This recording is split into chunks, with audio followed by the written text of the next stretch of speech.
लेकिन तुम लोगों को एक क्षण नहीं लगा एक ढोंगी को, एक ठग को वैद्य के रूप में स्वीकार करने में। क्या यही है मेरे इतने वर्षों की सेवा का फल? क्या यही है इतने रोगियों की पीड़ा दूर करने का पुरस्कार? मैं जानता था कि आप यहाँ आएंगे। आपके चरणों का स्पर्श पाकर अपार सुख की अनुभूति हो रही है। मुझे आदेश करिए, मैं किस प्रकार आपकी सेवा करके धन्य हो सकता हूँ। शिरडी और उसके आसपास के लोगों की पीड़ा, उनके दुखों, उनके रोगों को दूर करने के लिए आपकी इन वनस्पतियों की आवश्यकता है। मेरे पास जो कुछ भी है उसे आपकी सेवा में समर्पित करता हूँ साईं। अपने खाने पीने का ख्याल रखिएगा और कोशिश कीजिएगा कि कल गांव में जो पूजा है उससे पहले आप आ जाएं। हाँ, मैं सामान बेच के जल्दी आ जाऊंगा, तुम चिंता मत करो।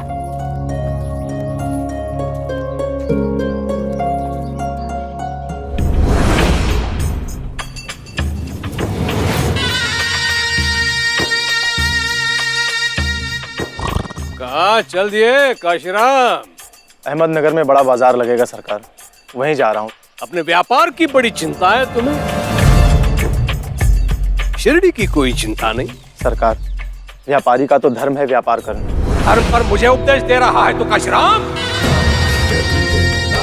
यदि मैं चाहूं तो शिरडी के बाहर पैर नहीं रख सकता तो। क्षमा सरकार, आपको क्रोधित करना मेरा मकसद नहीं था। सरकार, यज्ञ के लिए जिस चंदे की मांग की गई है मैं आज शाम को ही भिजवा दूंगी सरकार।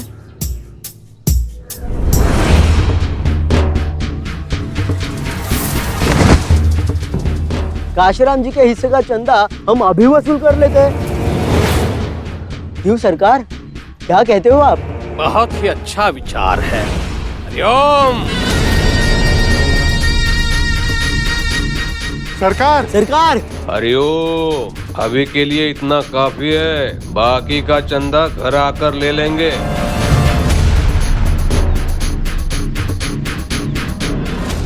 काशीराम, जाने की अनुमति दे रहा हूं। आकर भेंट देना ना भूलना, वरना बहुत दुखी हो जाऊंगा मैं। जी सर। हरिओम।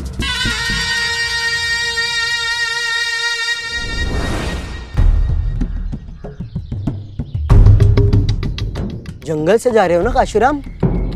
संभल के जाना। हाँ, मैंने सुना है डाकुओं का नया गिरोह आ गया है। उन्हें जो भी सामान दिखता है लूट लेते हैं।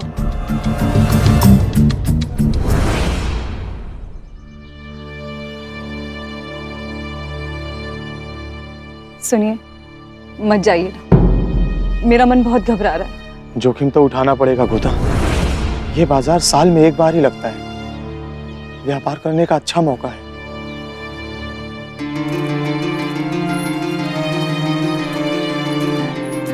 हे खंडोबा, इनकी हर मुसीबत से रक्षा कीजिएगा। लोगों का जाना आना बंद होगा जंगलों से, तो हम डाकुओं का क्या होगा? दिन भर से कोई हाथ ही नहीं लगा। अगर आज कोई नहीं मिलता है तो हमें बाहर जाकर गांव ही लूटने पड़ेंगे। तुम लोग अगर अपनी बकबक बंद करके थोड़ा सतर्क रहते तो 2 दिन पहले जो चूक हुई थी वो नहीं होती। डाकुओं के हाथों से लोग अगर ऐसे ही बच के निकलते रहेंगे तो डाकुओं का डर ही निकल जाएगा।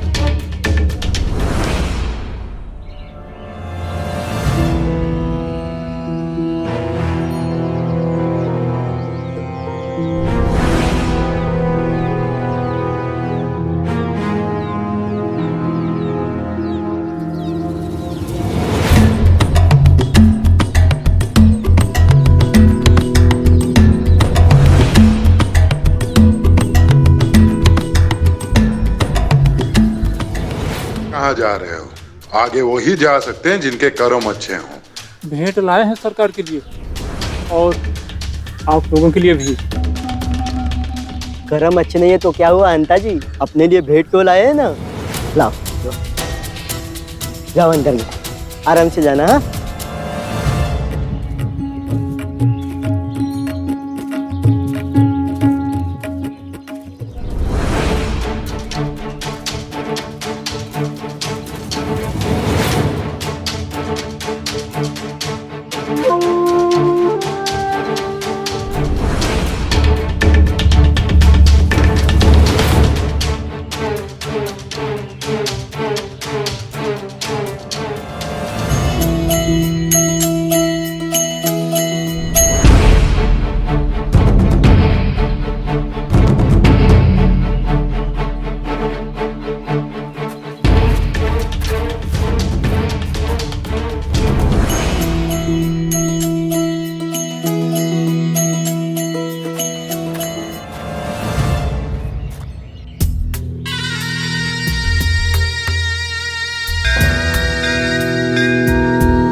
बैरागी के बारे में बात तो नहीं की? नहीं सरकार, सबके दिमाग में तो अब पूजा और यज्ञ ही घूम रहा है। सबने चंदा जो दिया है। अरे ओ, मैंने कहा था ना, लोग बड़े स्वार्थी होते हैं। खुद पर आए तो दूसरों के बारे में नहीं सोचते हैं। आप महान हो सरकार, पूरे शिरडी के एकमेव पालनहार आप ही तो हो। हरिओम।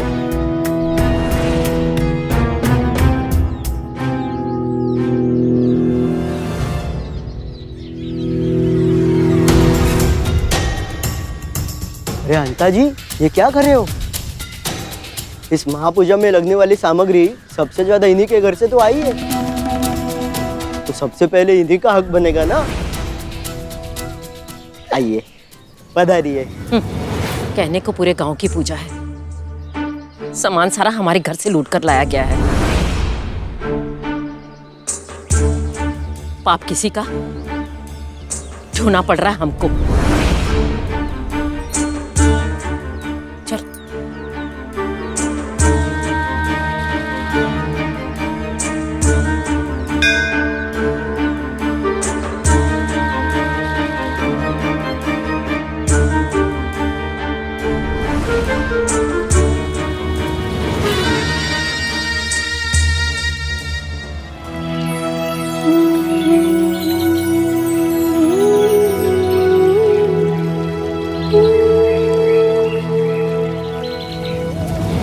अपनी भूमि को पवित्र रखना हमारा धर्म है।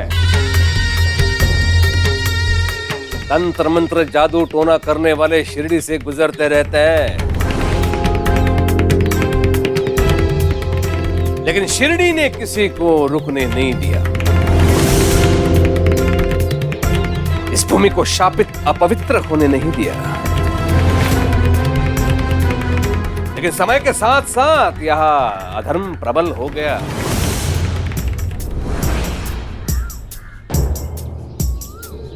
इस भूमि को नकारात्मक ऊर्जा से मुक्त रखने के लिए आज हम अग्निदेव को प्रसन्न करेंगे,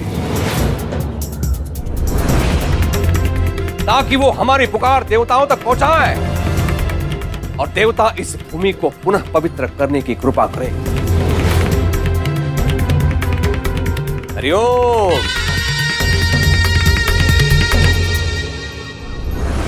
गांव वालों के सामने साईं का नाम नहीं ले रहे हैं, पर मुझे पता है आप किसकी बात कर रहे हैं। ना ही वो ढोंगी है, ना ही वो शिरडी छोड़कर भागा है। साईं ने मुझसे एक वादा किया था और वो वापस जरूर लौट कर आएगा।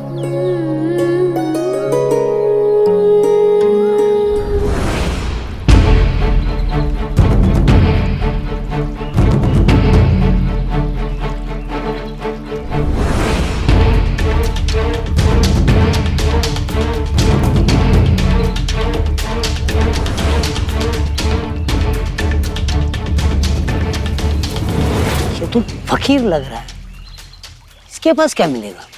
आजकल फकीर ही बहुत कुछ छुपा के रखते हैं। इसके पास कुछ ना कुछ मिलेगा, अगर नहीं मिला तो मरेगा बेचारा। इसे मारकर क्या फायदा? भाई, लोगों में यह चेतावनी जाना जरूरी है कि जब भी डाकू मिले उससे बचने के लिए उनके हाथ में धन होना चाहिए। इसके बाद कोई भी यहाँ से गुजरेगा खाली हाथ नहीं गुजरेगा। चलो।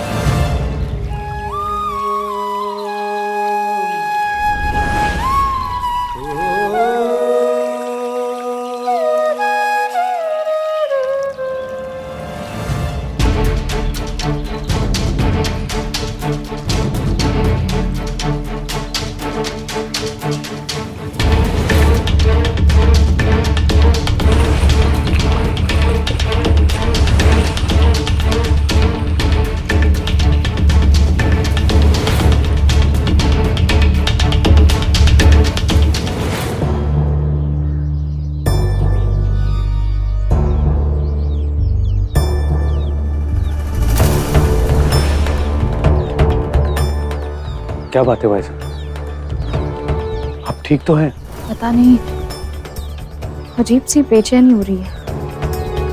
ऐसा लग रहा है जैसे कुछ बुरा होने वाला है।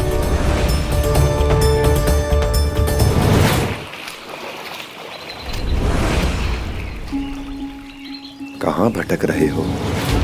भटके तो तुम हो, तो डाकू राणा के इलाके में आ गए। ऐसे क्या देख रहे हो?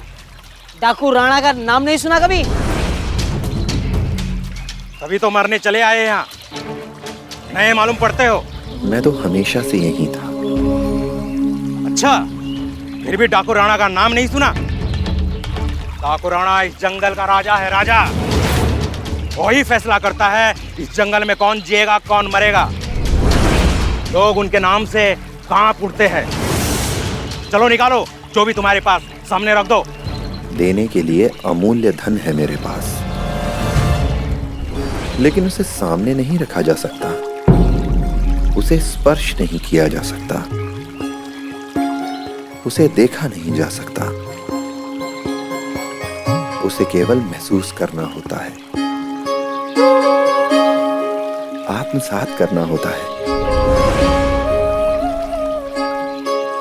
नगरू, सरजा, लेकर आओ उसे। लो, आ गया बुलावा। डाकू राणा का बुलावा मतलब यम का बुलावा। वो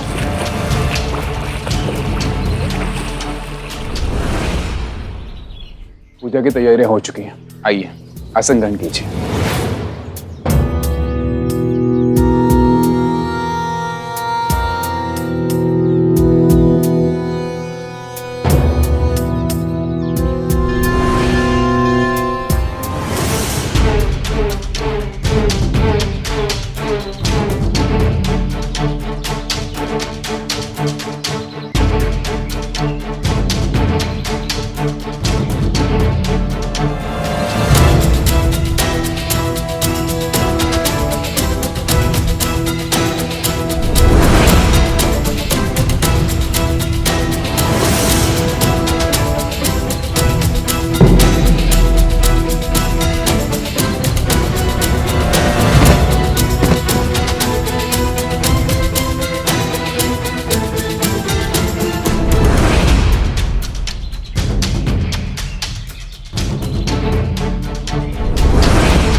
नहर किनारे फेंक दो इन दोनों को। जानवर पानी के साथ साथ खाना भी खा लेंगे।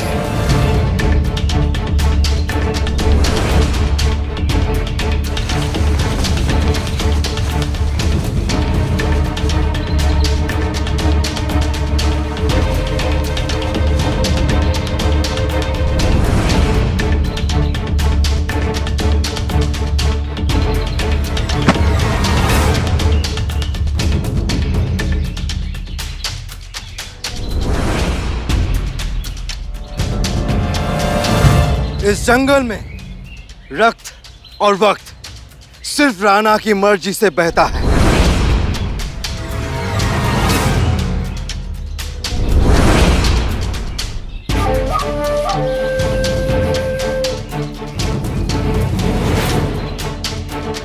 आंखें नीचे कर।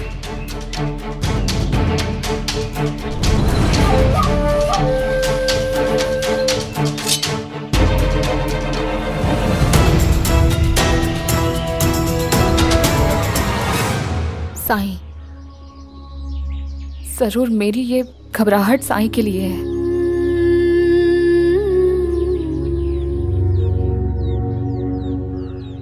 हे खंडोबा, मेरे बेटे की रक्षा करना।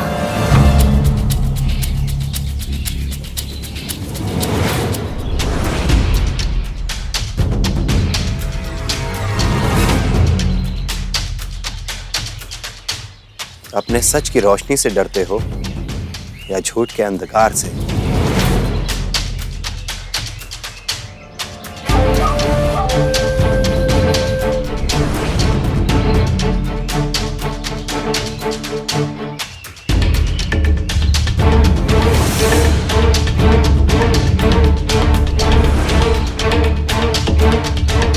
ना तू बुद्ध है और ना मैं अंगुलीमाल। क्या तुम जानते हो तुम कौन हो? सुना नहीं तुमने? मैं इस जंगल का राजा हूं। लेकिन इस जंगल में तुमसे भी बड़ा एक राजा है राणा। इस जंगल में और भी कोई राजा है। और तुमसे कहीं ज्यादा ताकतवर।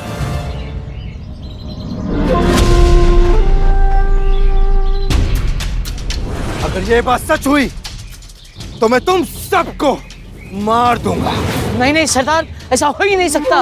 इस जंगल में आपके सिवा कोई दूसरा राजा हो ही नहीं सकता। जंगल का पत्ता पत्ता आपके नाम से कांपता है।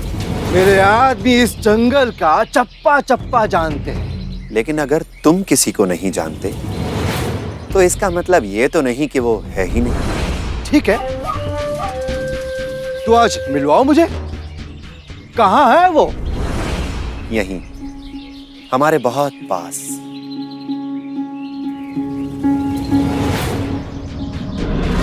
ये कैसा राजा है हा? जो दिखाई नहीं देता। तुम अपनी आंखें बंद करो और उसे मन से याद करो, वो जरूर दिखेगा। खेल खेल रहे हो हमारे साथ? नहीं राणा, मैं सच कह रहा हूं। तुम अपनी आंखें बंद करो और उसे मन से याद करो, वो जरूर दिखेगा।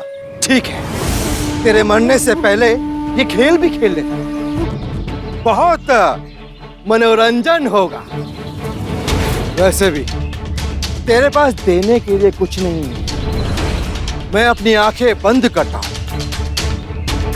मेरे मन की आंखों में अगर वो राजा दिख गया तो बहुत अच्छा, लेकिन अगर वो राजा नहीं दिखा तो मैं तेरा गला काट दूंगा।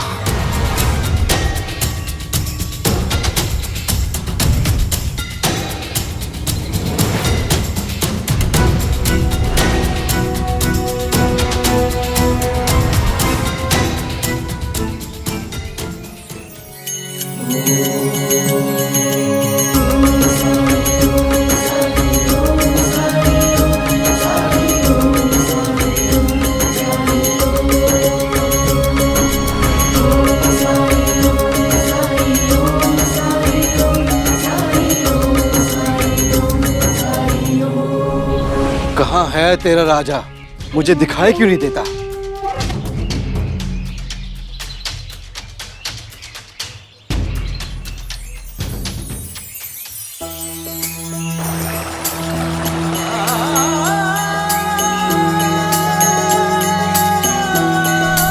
लगता है मुझसे डर कर छुप गया है, सामने नहीं आ रहा है।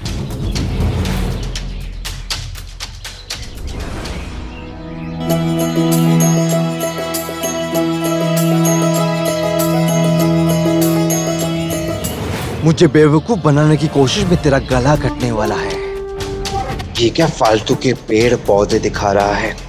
अब तू खेल हार गया है, अब इसकी सजा मिलेगी।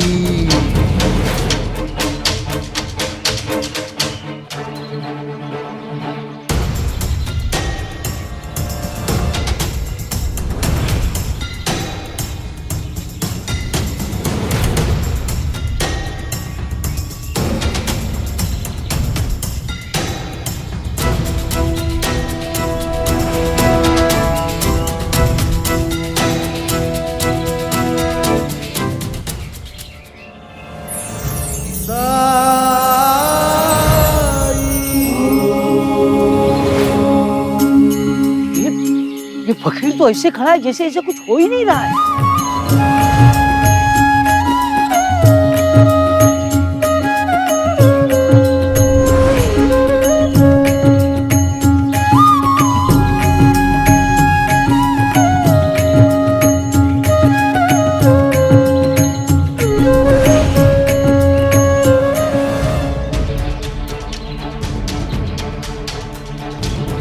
राणा की कुल्हाड़ी किसी को छू भी जाए तो खून की नदियां बहा देती है। फिर इसके शरीर से खून की एक भी बूंद कैसे नहीं बही? ना रक्त तुम्हारा और ना वक्त तुम्हारा। मेरे एक इशारे की देर है।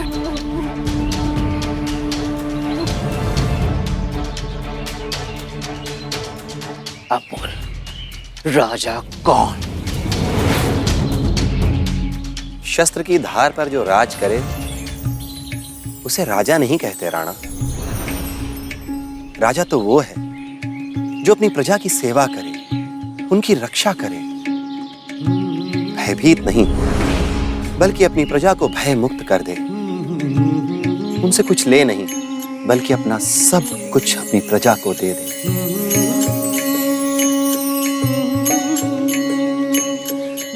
और जानते हो राणा, असली राजा तो अपनी प्रजा के सुख का श्रेय भी नहीं लेता,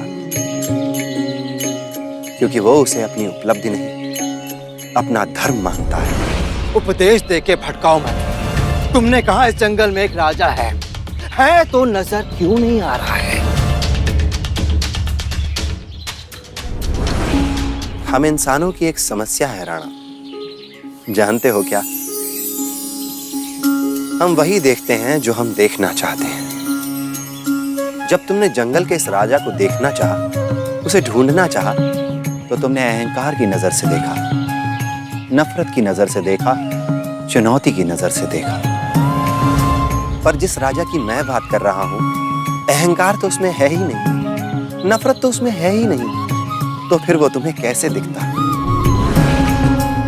आदर्श राजा वो है जिसकी करुणा, जिसकी अच्छाई, जिसका प्रेम राज्य के कण कण में, प्रजा के उद्धार में साफ नजर आए, जो प्रजा के सम्मान, प्रजा की सुरक्षा, प्रजा के सुख में साफ प्रतिबिंबित, परिभाषित, वही राजा है। इसीलिए जब तुमने जंगल के इस राजा को देखने की कोशिश की, तो वो तुम्हें इस जंगल के पेड़, पौधे, पक्षियों के खिलते हुए चेहरों में नजर आए, उनके रूप में नजर आए। और तुम इस जंगल के देवता, वन देवता की महिमा को देखकर भी देख नहीं सके। बताओ राणा, दोष किसका है? देखने वाले का या दिखाई देने वाले का?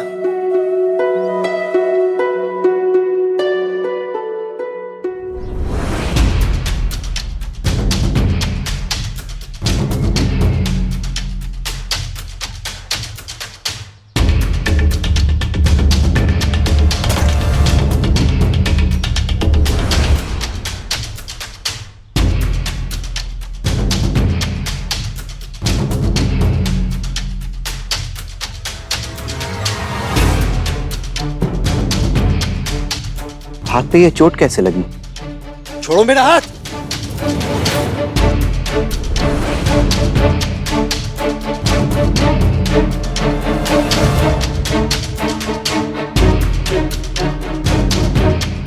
जब तक तुम्हारा इलाज नहीं कर देता, नहीं छोड़ सकता।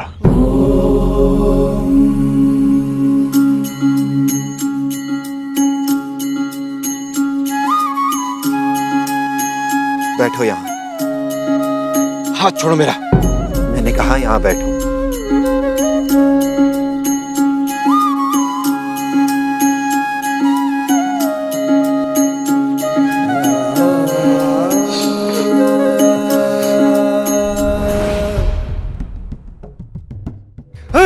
छोड़ो मुझे। न इलाज चाहिए न तुम्हारी कृपा। कौन हो तुम? क्या कर रहे हो तुम मुझे? जाओ, माफ किया तुम्हें। चले जाओ ऐसे। चलो सब ऐसे जाओ।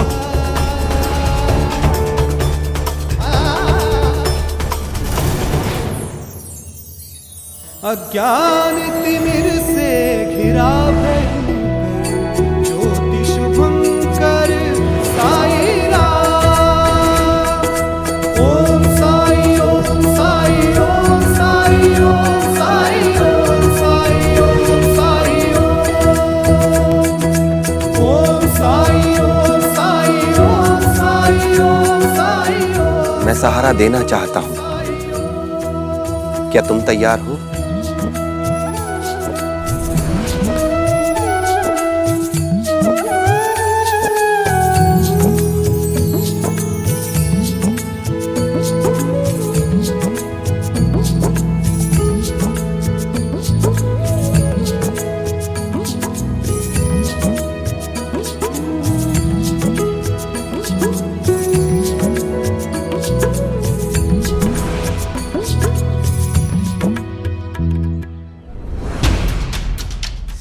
किरदार तो वापस फकीर की तरफ खींचे चले जा रहे हैं। ये हो क्या रहा है?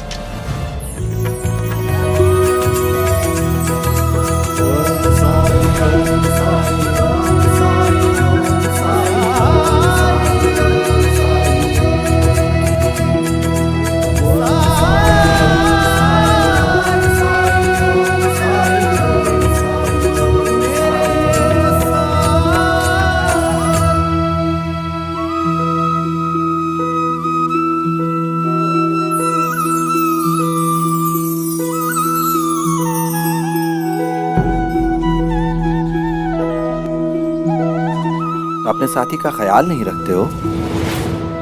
अगर सही वक्त पर इलाज ना हो तो सड़न के कारण यह हाथ किसी काम का नहीं रहेगा।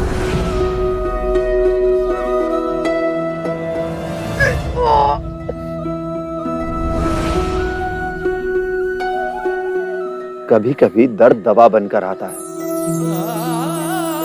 और कभी दवा दर्द बनकर। लेकिन जो भी हो, मकसद दोनों का एक ही है, तकलीफ का दूर होना।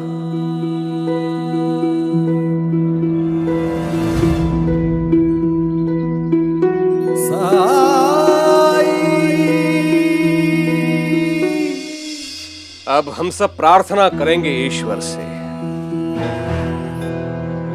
हे ईश्वर, कुलकर्णी सरकार द्वारा आयोजित इस यज्ञ को सफल करे और शिरडी में जो अशुद्धि हुई है उसका इलाज करने की कृपा करें। हरिओम। कर्म के फल से हम भाग नहीं सकते मेरे दोस्त। भले ही हम कितने ही गहरे वन में जाकर लोगों को लूटें या कितनी ही गहरी गुफाओं में जाकर तपस्या करें, कर्म का फल हम सबको भोगना ही पड़ता है। तुम्हारे इस हाथ ने जिन जिन लोगों को दुख पहुंचाया है, उनकी पीड़ा इस हाथ को भुगतनी पड़ रही है। और यह दर्द तुमसे कुछ कह रहा है, जानते हो क्या? ये कह रहा है कि राणा, कहां जाना चाहता है तू? एक रास्ता है पाप का, जिस पर तू अब तक चलता आया है, और एक रास्ता है पश्चाताप का।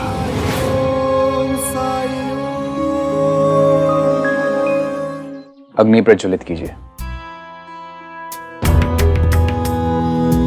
ओम महाज्वालाय विद्महे अग्निमध्याय धीमहि तन्नो अग्नि प्रचोदयात्।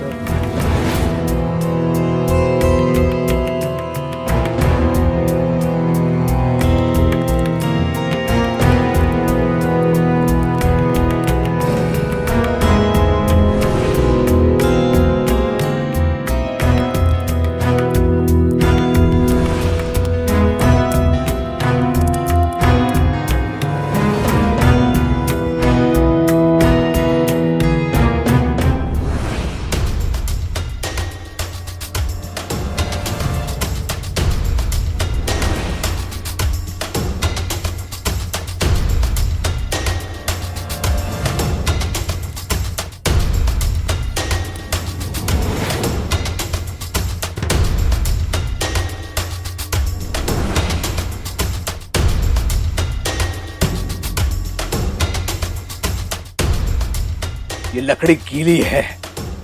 कौन लाया ये लकड़ी? धर्म के कार्य में बाधा उत्पन्न करने वाले को 100 कोड़े पड़ने चाहिए। बुलाओ उसे। लकड़ियां तो सूखी हैं।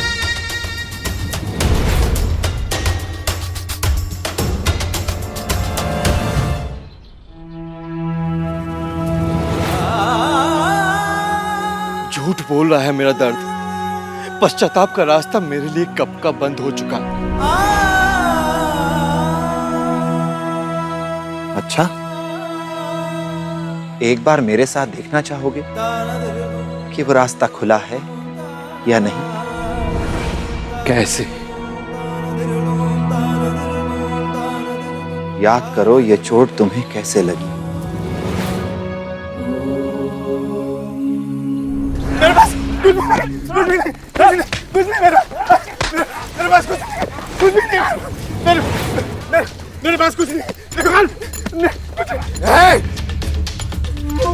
कुछ भी नहीं है मेरे पास कुछ नहीं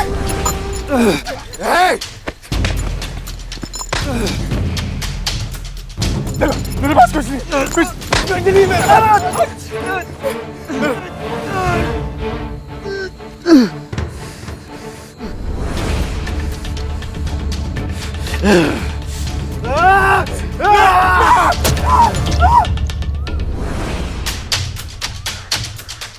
कुछ याद आया? कल रात वो व्यापारी, क्या जरूरत थी उसे अपनी हिम्मत दिखाने की? क्यों उसने सीधे सीधे अपना सारा धन हमारे हवाले नहीं किया? अगर वो मुझे धक्का नहीं देता तो उस एक पर अपने इस हाथ में लगी चोट को देखकर मुझे इतना गुस्सा आया कि मैंने उसी कुल्हाड़ी से, इसी हाथ से उसे मारा मैंने। पंता जी, इस हवन कुंड में मुझे अग्नि चाहिए, अग्नि। घी डाल के देखता हूँ सरकार।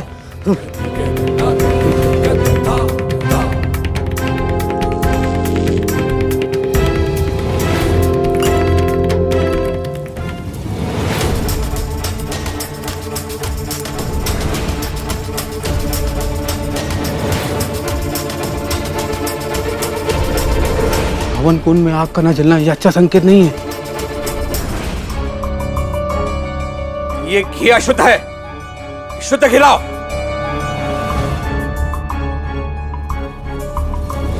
डालो।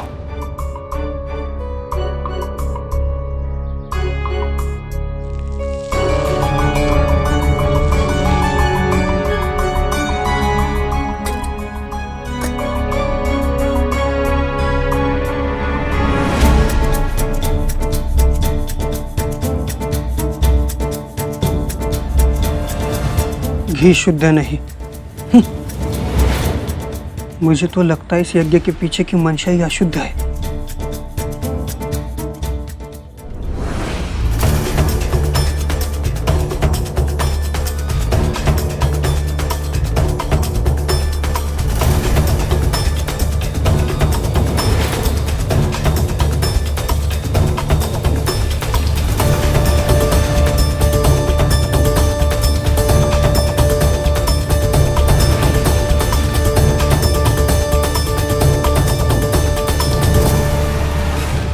खंडोबा ने एक माँ के विश्वास की लाज रखी है आज, और अग्निदेव ने प्रकट ना होकर ये सिद्ध कर दिया है कि साईं को उनका भी आशीर्वाद प्राप्त है। तन के रोगों के लिए औषधि तो इस वन में मिल जाएगी, लेकिन मन के रोग जैसे क्रोध, भय, ईर्ष्या, अहंकार, इन रोगों के इलाज की औषधि तो इंसान के अंदर, उसके मन में उपजती है।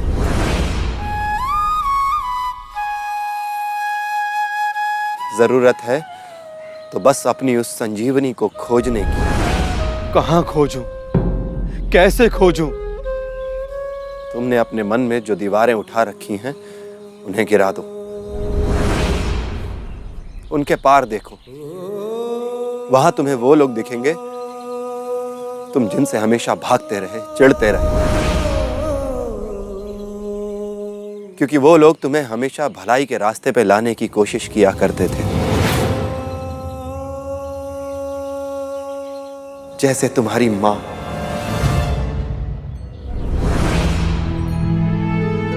कभी माँ याद नहीं आती?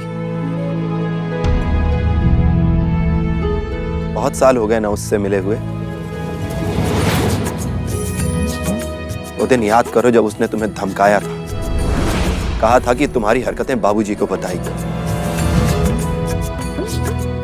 क्या किया था तुमने? घर ही छोड़कर भाग खड़े हुए। वहां तो केवल तुम्हारी भलाई चाहती थी।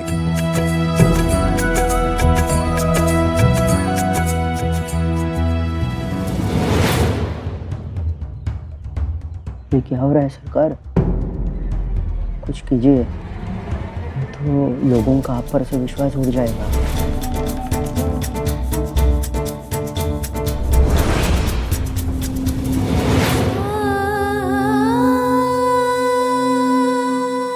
जिस मनीषा से मैंने इस यज्ञ की चाल चली थी वो तो उल्टी ही पड़ रही है। बड़ी अपमानजनक स्थिति बन गई है मेरे लिए। कुछ तो करना पड़ेगा। हरिओम।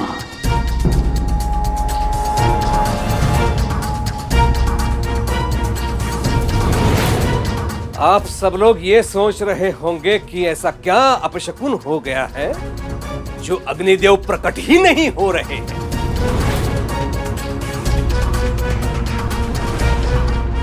मैं बताता हूं आपको इसका रहस्य। शुभ कार्य में सब शुद्ध मन से सम्मिलित हो तो ही वो कार्य संपन्न होता है। लेकिन यहां एक स्त्री है जिन्हें शिरडी की शुद्धि चाहिए ही नहीं। हम यहां सब प्रसन्न हैं लेकिन ये दुखी खड़ी है, आंसू बहाती हुई, जैसे हम सब शत्रु हैं शिरडी के। जैसे शिरडी की भलाई का उत्तरदायित्व तो केवल इनका है। मेरे आंसुओं का कारण आप नहीं समझेंगे, क्योंकि ये आंसू प्रमाण है किसी की निर्दोषता के, किसी की निश्चलता के, किसी की पवित्रता के। अरे इसे चुप रहने के लिए कहेगा कि नहीं? यज्ञ देवताओं को प्रसन्न करने के लिए किए जाते हैं। यज्ञ असफल होने की कामना तथा उसका प्रयास दानव ही करते आए हैं।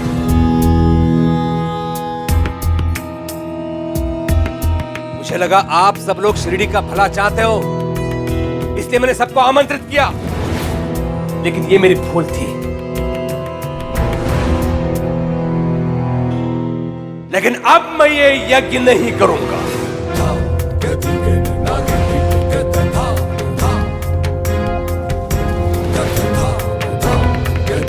बल्कि इस समस्या के समाधान का दूसरा मार्ग निश्चित करूंगा।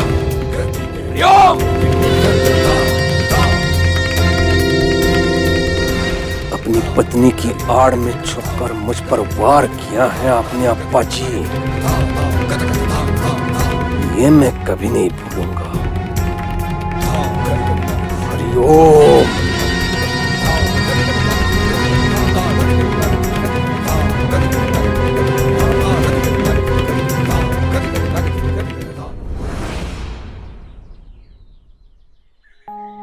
ये बात कोई नहीं जानता, मेरे अलावा किसी को नहीं पता। फिर तुम्हें कैसे पता? कभी सोचा माँ कैसी होगी, किस हाल में होगी, तुम्हारी राह देखती होगी? कितना कोसा होगा उसने अपने आप को उस दिन को जब उसने तुम्हें खो दिया था। कितना दुख सहा होगा उसने तुम्हें खोने पर। और क्या तुम्हारी मां को फक्र होगा कि उसका प्यारा लाडला बेटा बेखूंखार डाकू बन चुका है? तुम्हारे किए हर पाप में वो खुद को भागीदार मानती होगी। जितना दुख तुम्हें है, जितनी तकलीफ तुम्हें है, उससे कहीं ज्यादा तकलीफ तुम्हारी मां को है। एक तो तुम्हारी तकलीफ, ऊपर से तुमने जिन लोगों को लूटा मारा, उनकी तकलीफ भी सहेगी वो। राणा, तुम्हारे नाम से लोगों की नींद उड़ जाती है ना, लेकिन वहां तुम्हारी मां तुम्हारी चिंता में सुध बुध खोकर बैठी होगी। संसार में किसी को भी दुख देना पाप है, लेकिन माँ बाप को दुख देने से बड़ा पाप कुछ हो सकता है क्या? पश्चाताप आसान नहीं होगा तुम्हारे लिए, लेकिन अगर तुम कोशिश भी करना चाहते हो तो मैं तुम्हारा स्वागत करता हूं।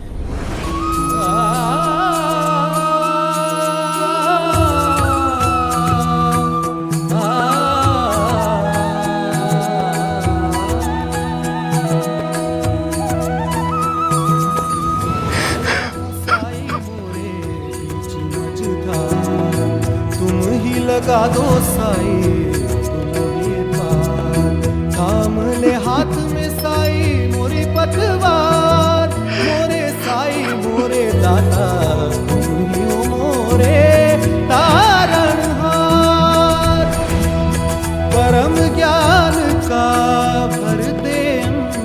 चारों तरफ अंधकार ही अंधकार है मेरे।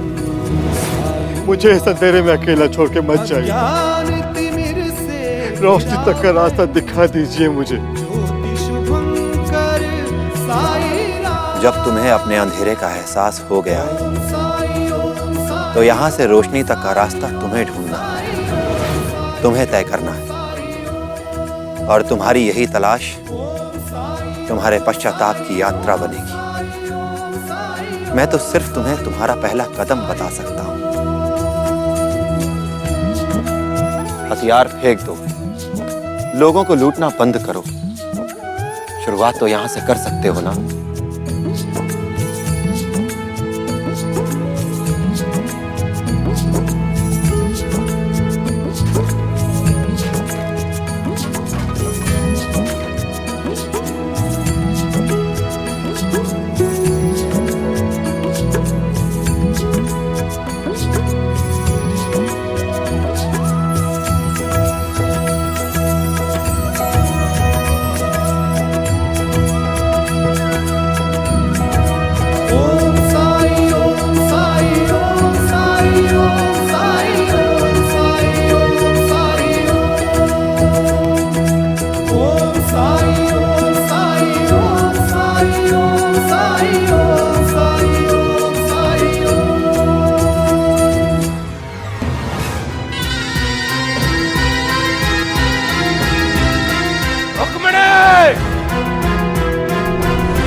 मैं जब तक बाहर नहीं आऊं तब तक मेरे कक्ष में कोई नहीं आएगा और ना ही मुझे कोई पुकारेगा।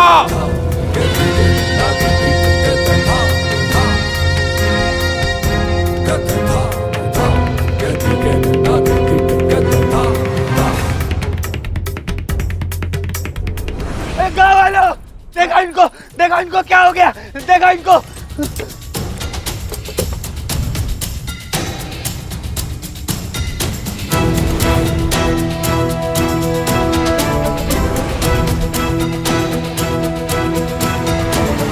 क्या हुआ खाशीराम को? जंगल की तरफ से आ रहा था, तभी उनको इस हालत में देखा। पता नहीं क्या हुआ इनके साथ। अब चल रही है नहीं, समझ नहीं आ रहा है। इसमें अवश्य डाकुओं का हाथ है। हम तो इसे कुलकर्णी सरकार ही ठीक कर सकते हैं। तुम सब लोग इसे लेकर घर जाओ, मैं कुलकर्णी सरकार को लेकर आता हूँ। चलो चलो जल्दी।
पहले ही तुम्हारे कारण गांव में इतना कुछ हुआ है। दूर रहो यहां से।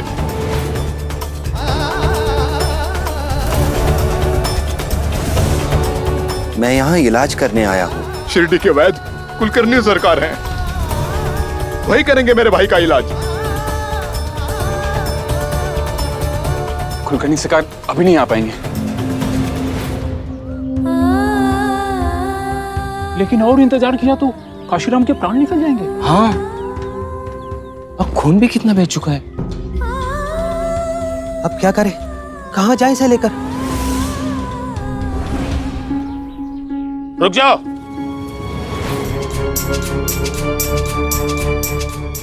मैंने कहा ना मेरे भाई से दूर रहो। दादा, साईं पर विश्वास रखो। काशी के इलाज के लिए मैं सिर्फ और सिर्फ कुलकर्णी सरकार पर विश्वास करूंगा। मैं उनका इंतजार करूंगा। ये मेरा फैसला है। कोई और मेरे भाई का इलाज नहीं करेगा। दादा, काशी के पास इतना वक्त नहीं है कि वो आपके विश्वास की परीक्षा दे।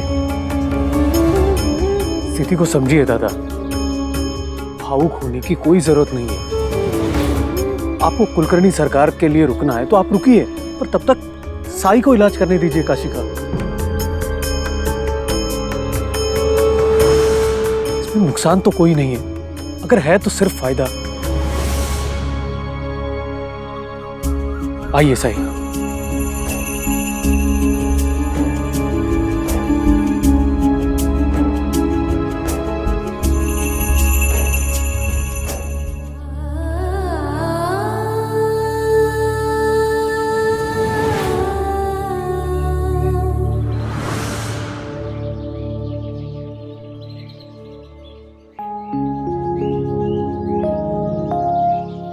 काशी, काशी, उठो काशी। मैं जानता हूं तुम हार नहीं मानना चाहते। मैं जानता हूं कि तुम अपनी पत्नी, अपने परिवार, अपने भाई और इस शिरडी से बहुत प्यार करते हो। मैं जानता हूं कि तुम्हारे कितने काम अधूरे पड़े हैं जिन्हें तुम्हें ही पूरा करना है। लेकिन तुम्हारा यह शरीर साथ नहीं दे रहा है। बहुत गहरी चोट लगी है ना काशी? हार मत मानो, हिम्मत से काम लो, हौसला रखो। अपने इस शरीर से हार मत मानो।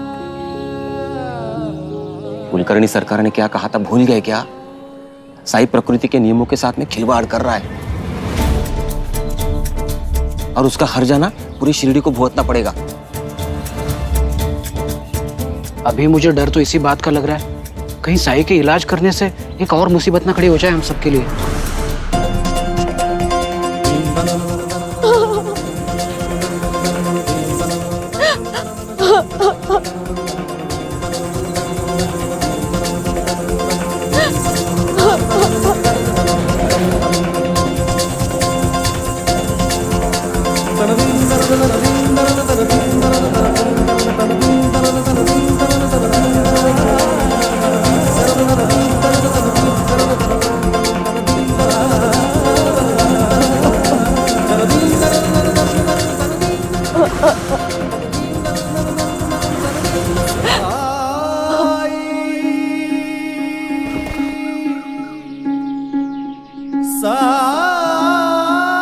मुझे खरड़, गरम पानी और नीम के कुछ पत्ते चाहिए।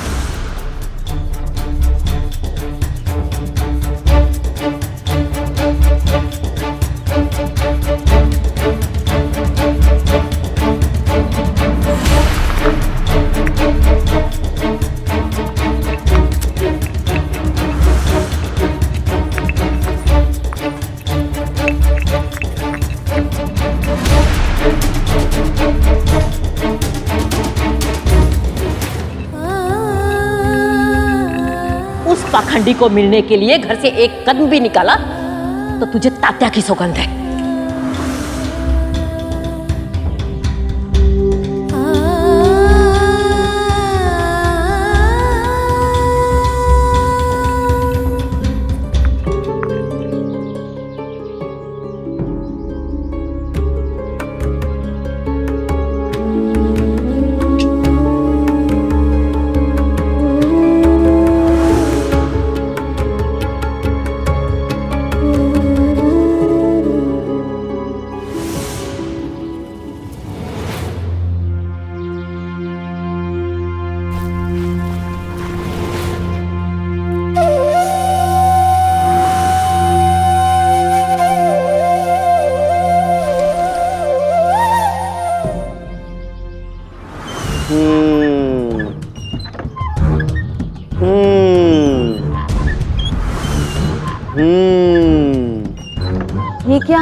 झूले पे कैसे बैठ गए तुम?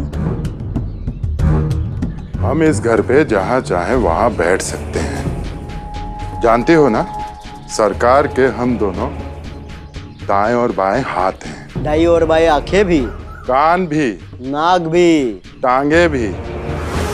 और एक बार शिकायत कर देंगे तो पता चलेगा। लाओ लाओ, अरे छोड़ो, उठो यहाँ से। एक बात बोलूं, उपद्रवी वानर होते हैं ना, वैसे ही हो तुम दोनों। नर्मदा जी। गाय को चारा डाल दो। जी।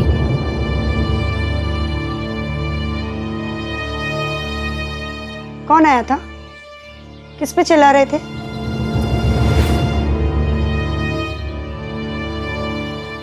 देखो, मुझसे झूठ मत बोलना। मालसापति। मालसापति जी? पर क्यों? क्या हुआ? वो आया था सरकार को पूछते हुए। काशीराम है ना, कपड़ों का व्यापारी, उसे डाकुओं ने बहुत मारा है और बचने के आसार भी नहीं है। सरकार को क्यों नहीं बताया? सरकार ने तो मना किया है ना, उन्हें किसी से नहीं मिलना, तो हम कैसे जा सकते हैं उनके पास? यहाँ किसी की जान खतरे में है और आप लोग?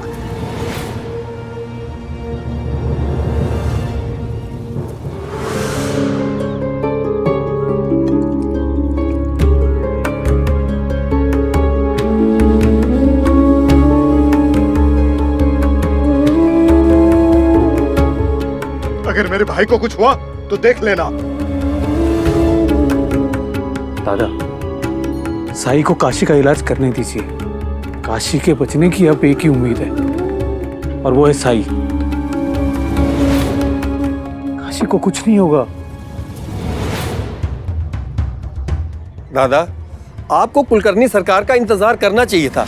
उनसे अच्छा वैद्य नहीं है कोई यहाँ। हाँ, लेकिन इलाज के लिए वैद्य का मौजूद होना भी तो जरूरी है ना। इलाज नहीं होने से तो अच्छा है कि जो हो रहा है वही बेहतर है। और आप तो जानते ही हैं, कुलकर्णी सरकार ऐसे किसी के लिए नहीं आते। उसी को सौभाग्य मिलता है जो उनके दाम दे सके। मोनी के पिता को भूल गए? सांप ने डसा था, सरकार ने उसको जिंदा कर दिया और फिर उनका इलाज भी तो पता है, एकदम रामबाण। और इस साई का क्या पता?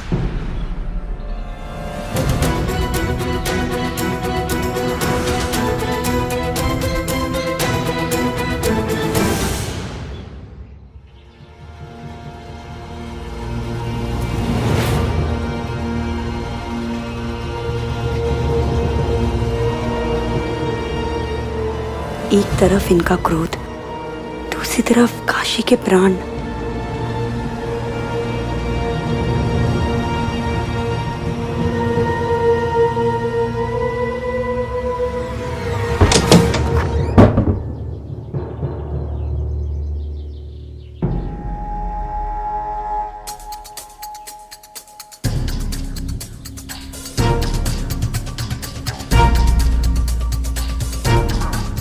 मेरे आदेश की अवमानना करने का उपयुक्त कारण नहीं होगा तो बहुत पछताएंगे। तो मैं जानती हूँ कि आप बहुत व्यस्त हैं,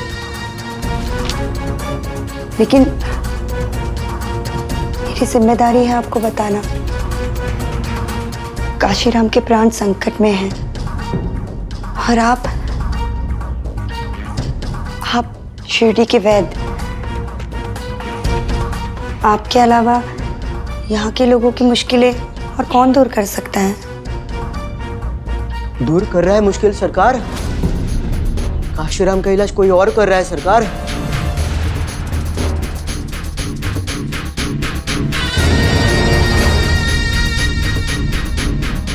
कौन? पता नहीं, पर कोई तो है जो उसका इलाज कर रहा है।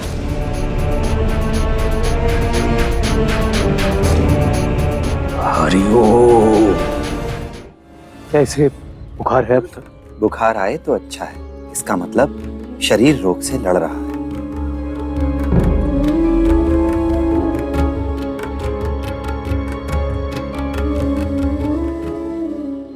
मेरा विकल्प ढूंढने का दुस्साहस कैसे कर लिया इन लोगों ने। इसका मूल्य चुकाना पड़ेगा शिरडी वासियों को, देख लेना।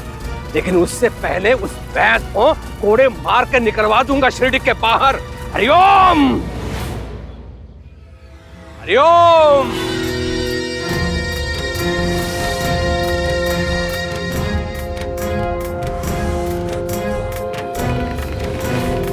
कौन है जिसने मेरे शिरडी में काशीराम का उपचार करने का अपराध किया है?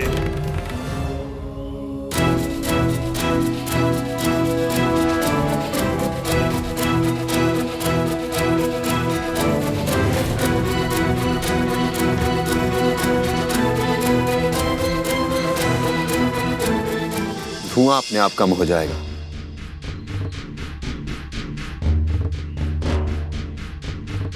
तुम दोनों ने तो कहा था कि साई तो। हमें भी कुछ समझ में नहीं आ रहा है सरकार। सरकार मैं जानता था आप जरूर आएंगे। काशी का इलाज केवल आप ही कर सकते हैं। बंद करो ये नाटक। यहाँ तो पहले से उपचार चल रहा है। ये यहाँ कैसे? यहाँ इसे किसने बुलाया? जो लोग काशीराम की इस हालत के जिम्मेदार हैं, उनकी वजह से ही मैं यहाँ हूँ। लेकिन सरकार अब आप आ गए हो, काशी को कुछ नहीं होगा। क्या तात्पर्य है तुम्हारे कहने का दादा? क्या तुम्हें वैद कुवैद में अंतर पता नहीं है? इतने वर्षों के अध्ययन, शोध और अनुभव के पश्चात यहाँ तक पहुंचा हूं मैं। लेकिन तुम लोगों को एक क्षण नहीं लगा एक ढोंगी को, एक ठग को वैद के रूप में स्वीकार करने में। क्या यही है मेरे इतने वर्षों की सेवा का फल? क्या यही है इतने रोगियों की पीड़ा दूर करने का पुरस्कार?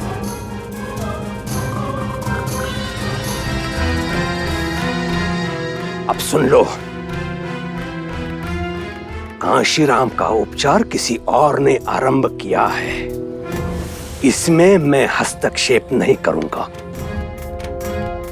यदि मैंने ऐसा किया तो उपचार की मर्यादा का उल्लंघन होगा। तुम लोगों ने जो निर्णय लिया है उसके परिणाम के उत्तरदायी भी तुम लोग ही होगे। हरिओम। नहीं सरकार ऐसा मत कहिए। आपके लिए कुछ भी नामुमकिन नहीं है। खांडूबा जी की इतनी कृपा है जो आप पर। ये पहले सोचना चाहिए था दादा।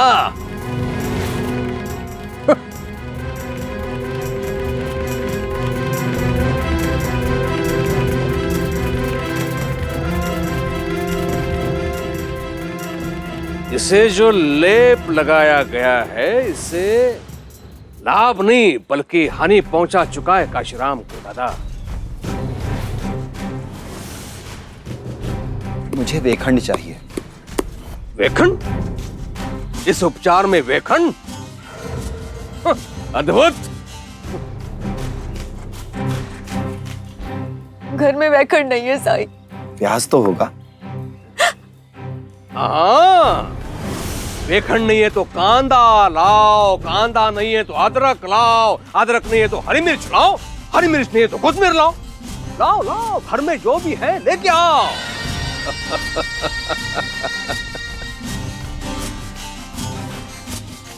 मेरे समझ में ये नहीं आ रहा है यहाँ पे उपचार हो रहा है या भोजन बन रहा है।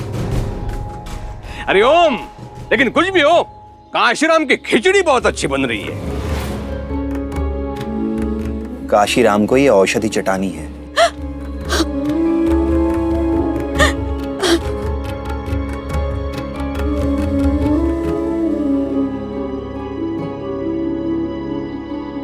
नहीं बचेगा। तेरे ढोंग से ये नहीं बचेगा, देख लेना।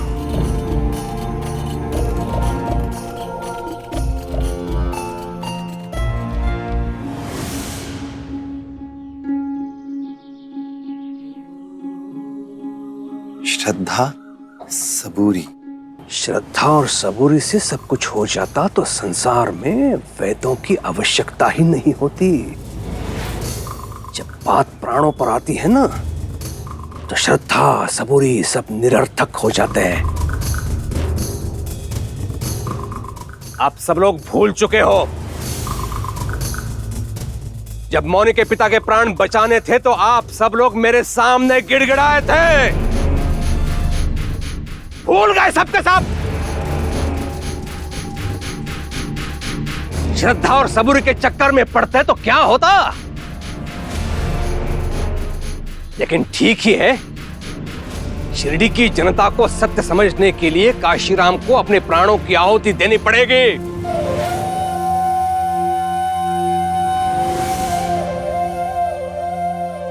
काशीराम का समय अभी पूरा नहीं हुआ है और ना ही उसके शरीर का उद्देश्य पूरा हुआ है।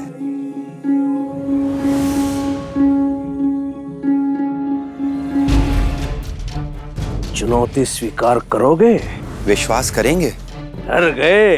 डर और विश्वास में जब जब संघर्ष हुआ है, जीत हमेशा विश्वास की ही हुई है।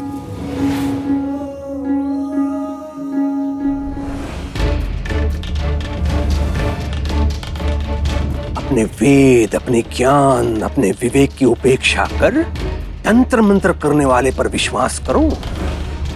मूर्ख समझा है मुझे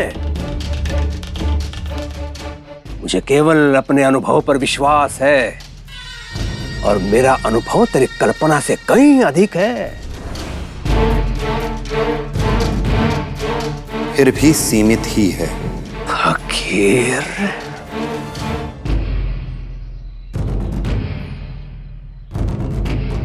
अगर हम जिंदगी के करिश्मे पर यकीन करना छोड़ दें तो इसमें समझदारी कैसी?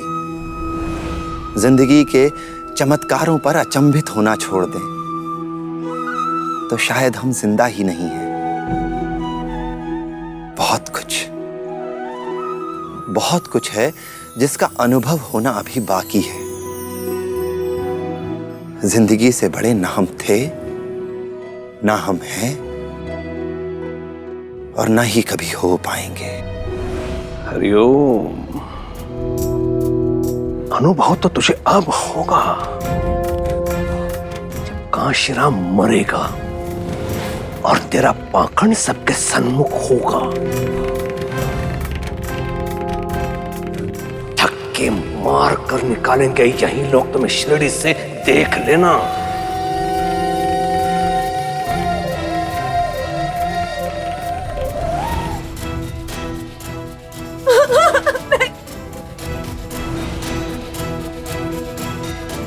साई, काशी की सांस।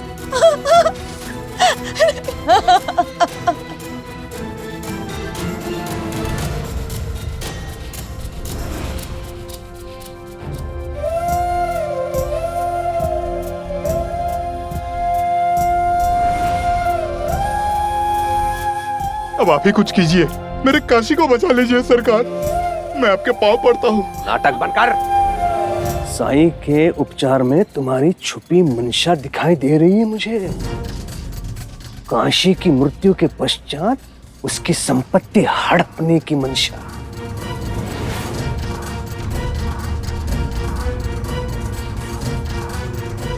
नहीं तो तुम्हारी इच्छा के बिना तुम्हारे भाई को कोई हाथ भी लगा सकता है भला। भूल हो गई सरकार, भूल हो गई साईं को ना रोकने की। मैं मानता हूँ आपका इंतजार करना चाहिए था, पर क्या करता, मजबूर था सरकार। पूरा शिरडी जानता है कि ये अपने भाई से कितना प्यार करता है। मेरा निर्णय था कि आपके ना आने पर साई उसका इलाज करे। हरिओम। तो कुलकर्णी सरकार का विकल्प आप चाहते हैं अप्पा जी? अच्छा है, बहुत अच्छा है। ठीक है, तो मैं प्रतीक्षा करूंगा। जब काशीराम की आंखें सदा के लिए बंद हो जाएंगी,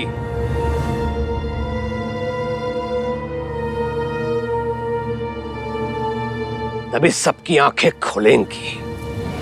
हरिओम।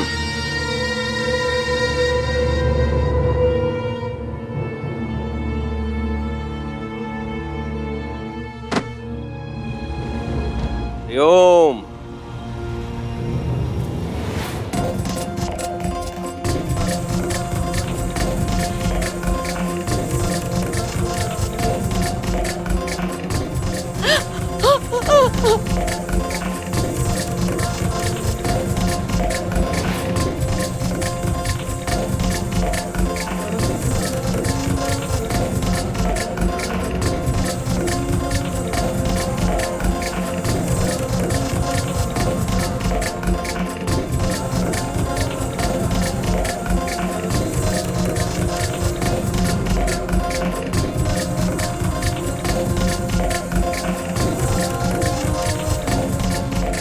काशी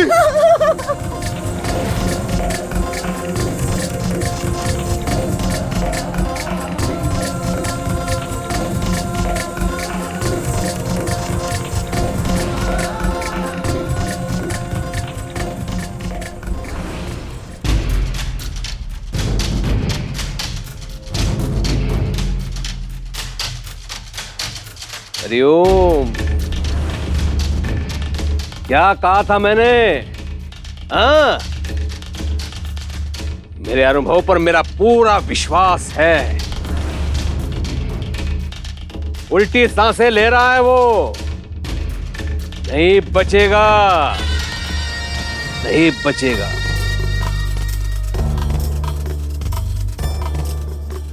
नहीं।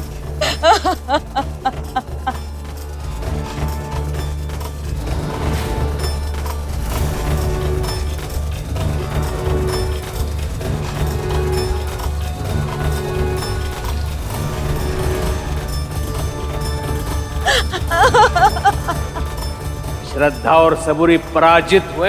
हरिओम।